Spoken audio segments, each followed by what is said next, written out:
Hello friends, and welcome to today's food project of making Chocomel ice cream. This has to be one of my favorite projects by far. I will show you how to make incredibly smooth chocolate ice cream using one of the best chocolate milks out there. Just sit back, relax, and let me do the work, and I'll show you how to make this. In order to make this, you will need to get some Chocomel. Chocomel is Dutch, and like myself being half Dutch, I grew up with Chocomel. This is what great chocolate milk should taste like. You can also heat this up and have it as hot chocolate. I cannot stand watery hot chocolate with little to no flavor.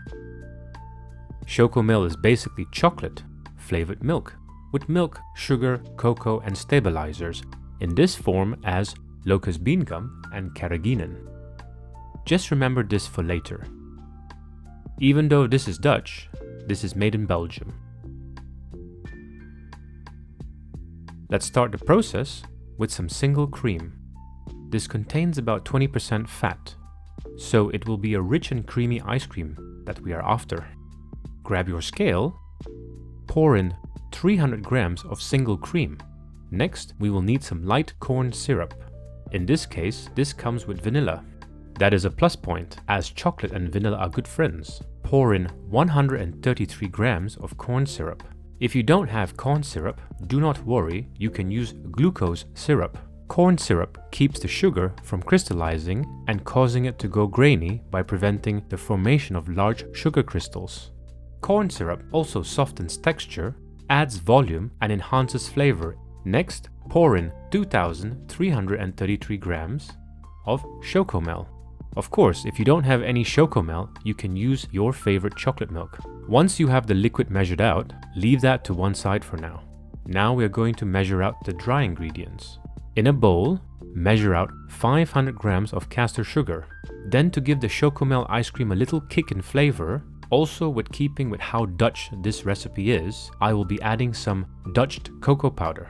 This is needed because when things are frozen or super cold, they lose flavor, or their flavor isn't as strong as what it is. This cocoa powder is just there to help enhance the flavor. Currently, Van Houten is owned by Barry Callebaut in Belgium. So now we have two Belgium-produced products that are Dutch. Pour in 120 grams of Dutch cocoa powder. Dutch processed cocoa, or Dutch cocoa, is cocoa solids that have been treated with an alkalizing agent to reduce the natural acidity of the cocoa, giving it a less bitter taste and a darker color. Compared to natural cocoa, it forms the basis of much of modern chocolate, and in this case, used in ice cream, hot chocolate and baking. Of course, you can always use whatever cocoa powder you have. I am just using this because I'm really passionate about being Dutch.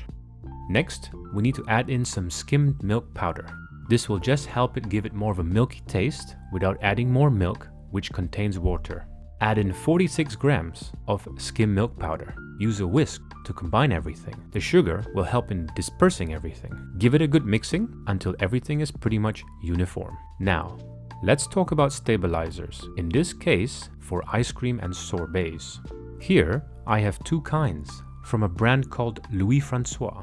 There is Stab 2000, a special stabilizing agent for ice cream. You will notice that it too has a similar stabilizer as the Chocomel, locust bean gum and carrageenan. And next we have Super Neutros, which is also a special stabilizing agent for sorbets and ice creams. This too has similar ingredients. I would use this more if the ice cream base had a higher water content or was fruit based. Because these products are rather powerful and the recommended dosage is between 2 to 5 grams per kilogram, I'm using a micro scale to measure out the stabilizers precisely. I need 10 grams. Locust bean gum helps to reduce the ice crystals, deliver flavor cleanly, and it also helps to slow down the melting process. Mix the stabilizer in with the chocolate sugar mixture. Another reason is that they also help hold the air bubble structure together and give the ice cream an increased smoothness, body and creaminess. In a sprinkling motion, pour the dry mixture in while mixing. Because the mixture is cold, this will help hydrate the stabilizer. Mix it until everything is well combined.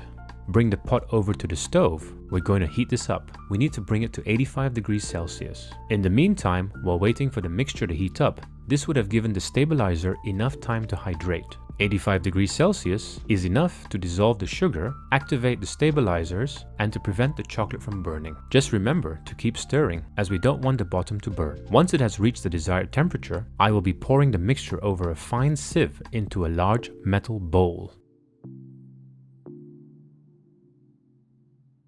There we go. The bottom didn't burn, and there were little to no lumps. Next, we need to rapidly cool the mixture down. I have a large container. I'm going to fill it with lots of ice and water to create an ice bath. Put the bowl on top of the ice water and make sure you top it up with water like this.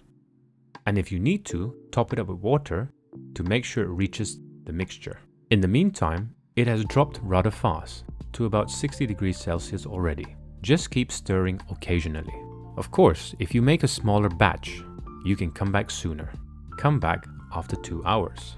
After 2 hours, let's check the temperature. The temperature has reached under 10 degrees Celsius. We can now wrap the bowl and leave it in the fridge overnight to allow the mixture to mature. The next day, take the mixture out of the fridge. Give it a good mixing. This mixture will churn in a normal ice cream machine.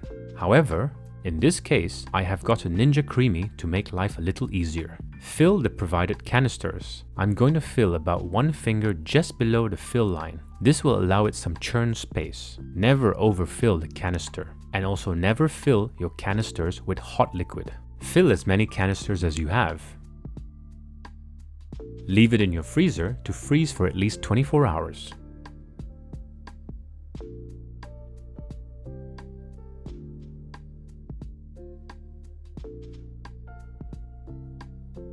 Let's come back the next day. So, the mixture right now is rock hard.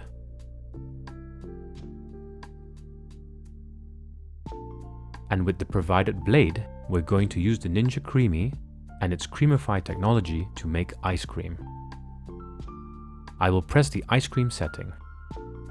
Let it process, and in no time you have ice cream. Just check that out. It's super smooth.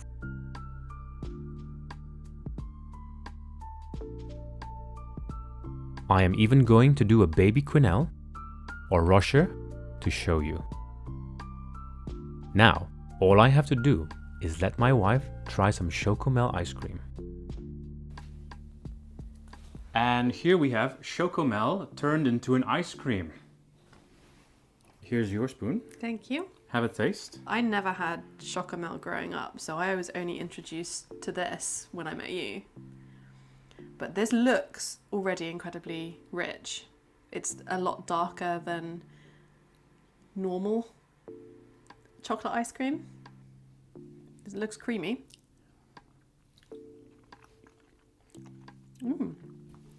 Can you taste the difference in chocolate when making this? Yeah, this is much richer than a regular chocolate ice cream that I'd get from a shop. Oh, I think it's one of the best chocolate ice creams I've had.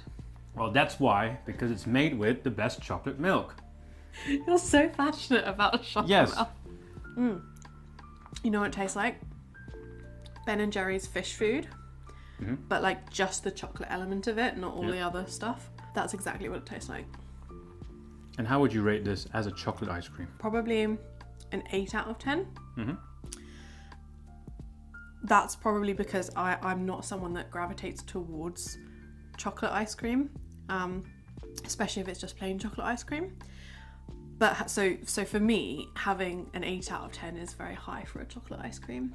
I think it could be elevated to another level if you added things to it, like biscuit or like a dark or a light chocolate in there somewhere. Basically like fish food I'm describing from Ben & Jerry's. That on top of like a waffle or a pancake would be phenomenal though. That would be amazing. That's another idea. And do you taste the difference in chocolate with this? It's definitely richer than a regular chocolate that you'd get. I'm now really curious for you to try like different chocolates but I know Chocomel is your favourite. It tastes exactly like Chocomel the drink, so you've absolutely hit the nail on the head there. Well, that was the target, to make Chocomel ice cream, and I think what was possible was possible. You've definitely achieved that, yeah. I'm happy. I'm happy that I've also got about 6 tubs of this. 1 for you. And 5 for you. And 5 for me. And there you have it. Chocomel turned into an ice cream, one of my favorite chocolate milks out there. Well, there you have it for today. Thank you so much for joining us in this journey of making Chocomel ice cream. If you have enjoyed what you have watched, hit that thumbs up button, leave a comment, and let me know which ice cream you would make. Until next time, it was a pleasure. Bye for now.